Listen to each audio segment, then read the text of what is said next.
Assalamualaikum warahmatullahi wabarakatuh. Bismillahirrahmanirrahim. Alhamdulillahirabbil alamin wassalatu wassalamu ala sayyidina Muhammad wa ala alihi washabihi ajmain. When Allah created the heaven, Jannah, Allah SWT asked to say something. He said that Jannah said, قَدْ أَفْلَحَ الْمُؤْمِنُونَ الَّذِينَ هُمْ فِي صَلَاتِهِمْ خَاشِعُونَ. Successful are the believers. If you are mu'minun, you are lucky, you are successful. Then he described, the quality, the sign that you are successful as believer. And the first sign, subhanallah, the one who are khushu in salat, the one who achieved the sweetness of salat. So khushu in salat is important, right? So inshallah, we try every Wednesday to talk about tips how to pray khushu. For today, I give you the first key. Is in Arabic called hudurul qalb.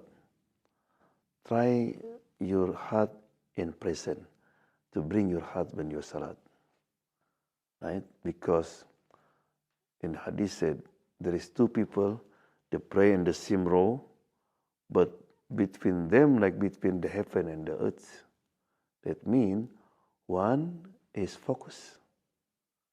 Because the body is the same. They are looking to the sajda, they're wearing maybe the same clothes. But inside of Allah subhanahu wa ta'ala, it's like between heaven and the earth, because one, the heart is there, and the other goes somewhere. Right? I remember a story about a man, after prayer Maghrib, he said to the Imam, I think you pray 2 rakat.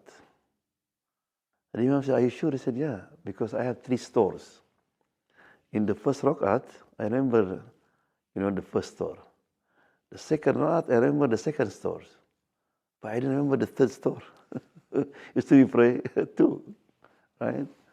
Yeah. So one of the way to have our heart be there when you pray is to understand, everything that you utter in your salat. For example, when you said, Alhamdulillahi Rabbil Alameen, in your mind, all praise and thank be to Allah, Lord of the world. When you said, Iyaka na'budu, you alone do you worship, right?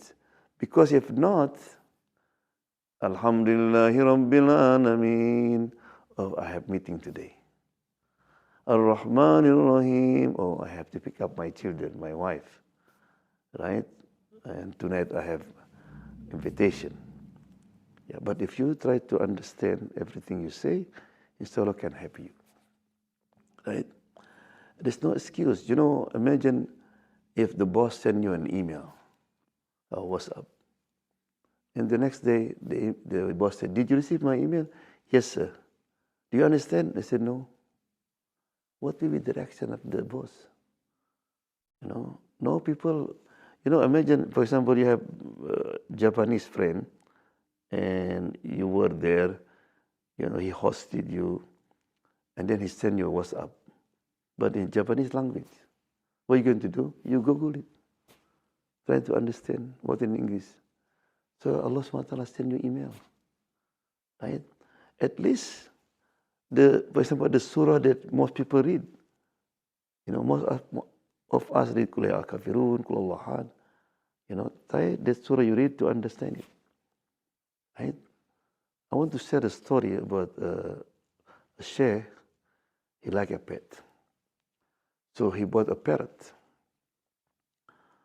So, and then he did teach the parrots how to say dhikr, like Subhanallah, Alhamdulillah, La ilaha illallah, right? So one day, the sheikh forget to close the what you call the net of the bird. And the cat came. And the cat attacked the bird. And the sheikh came, and the bird was screaming, ah. And then the sheikh crying. And his student came and said, Sheikh, why are you crying? Don't worry, we'll buy a new one. I said, no, I'm crying not because of that. I did teach the bird, the shahada, the kalima. But when he died, he just screaming. Why? Because he did not understand.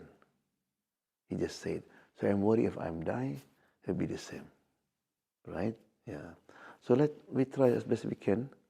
You know, Allah SWT promised, وَالَّذِينَ جَاهَدُوا فِينَا لَنَهْدِيَنَّهُمْ سُبُلَنَا.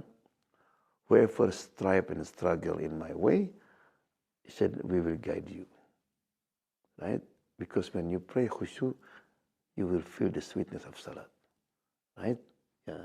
Allahumma ja'alna minal khashiyin, inshallah. Amin.